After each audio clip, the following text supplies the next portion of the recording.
In today's episode of Malicious Compliance, people conform to the letter but not the spirit of a request. Don't forget to subscribe to the channel with notifications turned on and drop a thumbs up. My ex's divorce lawyer said, send 3 years of complete financials or else. I said, as you wish. This happened several years ago when my ex and I were going through a heated divorce/custody battle. While we were married, we had a couple of conversations about how rich people hide their assets to avoid paying taxes. I never had enough assets to do this, but she somehow got the idea that I was and told her attorney that I was laundering money and hiding income. It was more likely the heat of the moment, as divorce/custody battles often come down to. I couldn't even afford my own attorney, so I represented myself. Her lawyer wasn't a total jerk, but he clearly was out to get me, and he talked down to me like I didn't deserve to breathe the same air. One day I get a letter in the mail from him requesting an updated income declarations form and 3 years of financials. It had a long list of things to include. I own a communications tech company that was in a super startup phase back then. Money was already tight. I was trying to get this business off the ground with no financing. I was finishing my MBA with scholarships and loans, so paying for copies and postage or driving this 30 miles to his office meant eating peanut butter and saltines for a week. So I called him to explain my situation. He all but called me a liar and didn't believe that I couldn't afford it.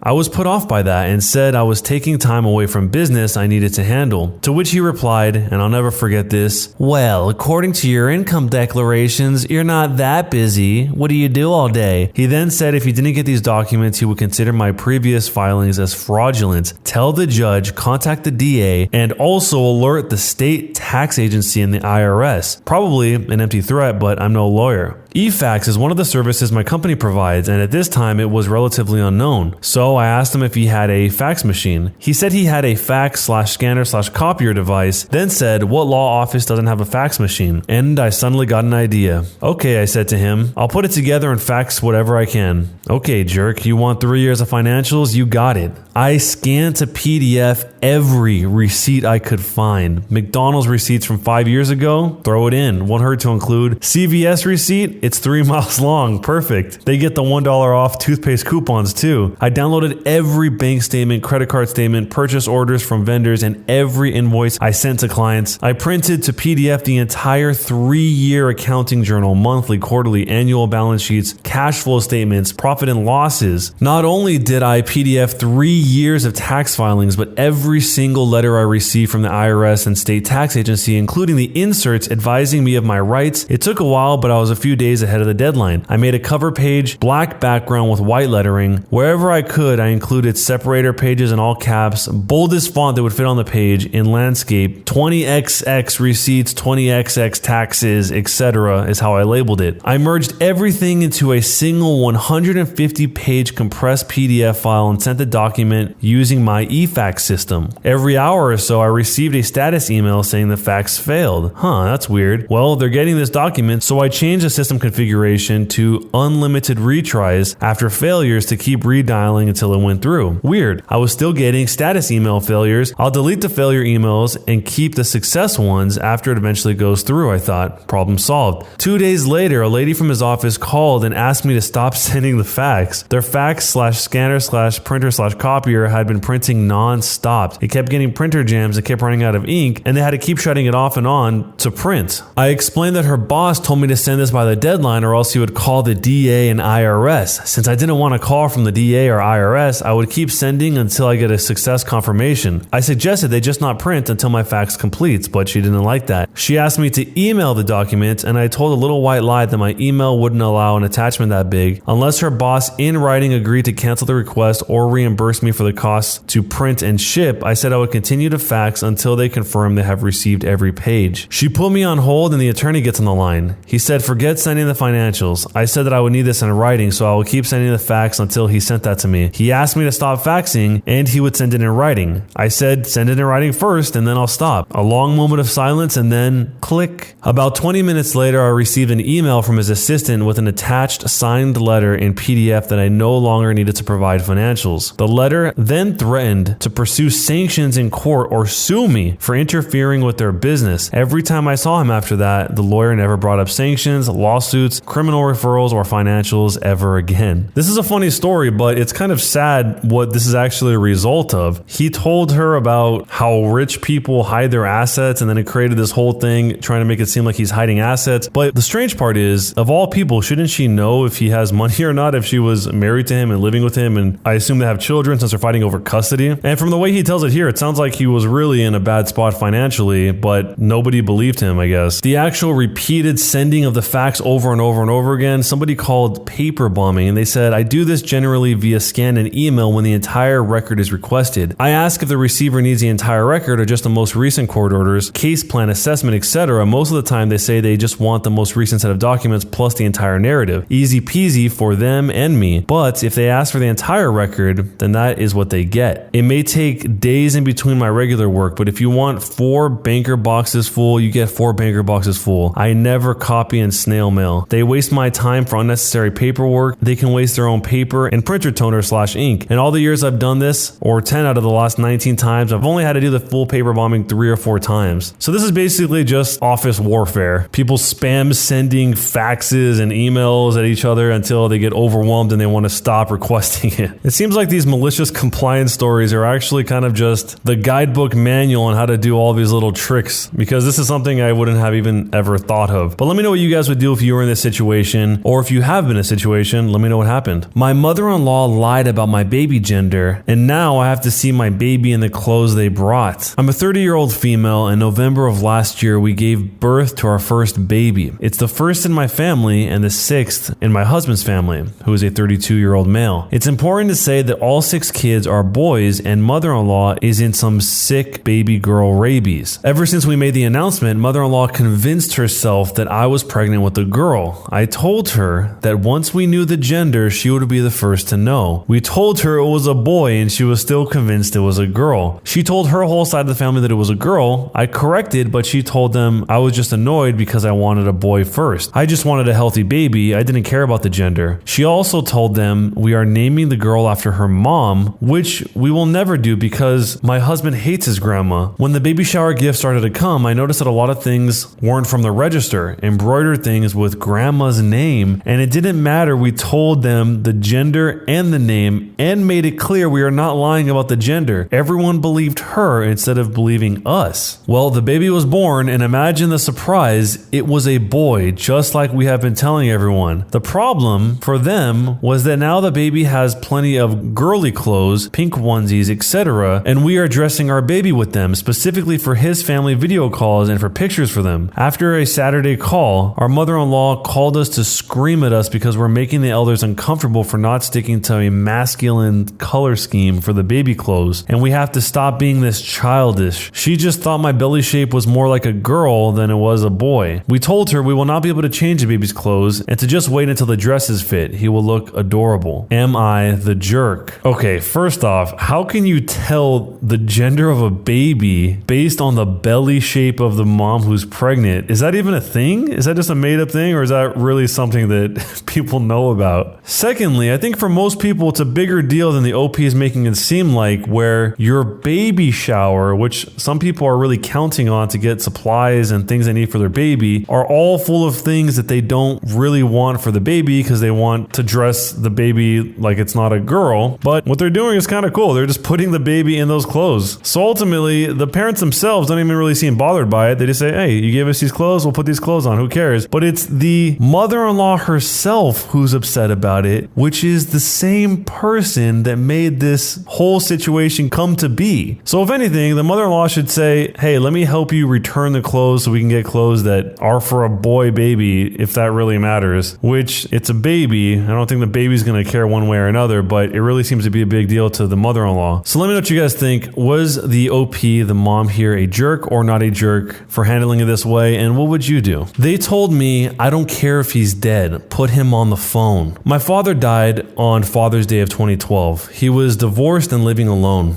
and I am an only child, so that means I had to wrap up all of his affairs. This story centers around us trying to get his utilities canceled. I called in to see what we had to do to get them to cancel, and the lady I spoke with on the phone said that we need to send in his certified death certificate. I sent in the certified copy of his death certificate the next day. The next month, we got another bill. I called again and a new woman answered. She said that because I wasn't on the account, she had to speak with the account holder. I informed her that the account holder is dead, but she wouldn't budge. I had to make an appointment with a supervisor so she would speak to him herself in person. I showed up at the Board of Public Utilities with another death certificate and his ashes in the clear bag that they returned his remains in. I plopped them down on the center of her desk and said when she talked to him to tell him that I loved him for me. The woman went pale, flew out of her chair and called the cops. When the cops showed up, she claimed that I had assaulted her. And yes, my dad's remains were still in the middle of her desk with the death certificate. The cops questioned me as to why I would do that. I told them the story. The supervisor's boss was called in and they all stepped away from the desk for a private talk. While they were talking, the cops came over to talk to me. They said I shouldn't take human remains out in public, but there were no laws that were broken. I said that I agreed with them that it was extreme, but she insisted to speak to him in person. By the time they were done talking between themselves, the supervisor's boss kissed up to me and got it taken care of. But the story isn't over yet. I had to call back a few days later to get the utilities back to the house in my name. When the person on the phone saw the address in my name, I was immediately put on hold. The supervisor's boss that finally helped me got on the phone. She sucked up to me and waived all of the fees that come along with setting up utilities. Just as the call was ending, she informed me again that she was so sorry for the employee's lack of compassion. She said the employee was terminated, and again, she is so very sorry. Was I the jerk? So either this woman that was terminated didn't understand that he was dead, or she's reading off of some sort of call prompt that has some rule that says we must speak to him no matter what. I can't really imagine any other scenario besides those two scenarios that could even happen here, because she wouldn't logically make sense even to herself if she's asking to speak to somebody who's dead in order to turn off the utilities. It didn't even make sense. And it is sad because he has to bring the ashes to the building in person to kind of dredge all this up when it's probably painful. So let me know if you guys have ever been in a situation like this, and if you haven't, what would you do? And do you think it was too far to bring the ashes to the actual building? Jerk or not a jerk, and why?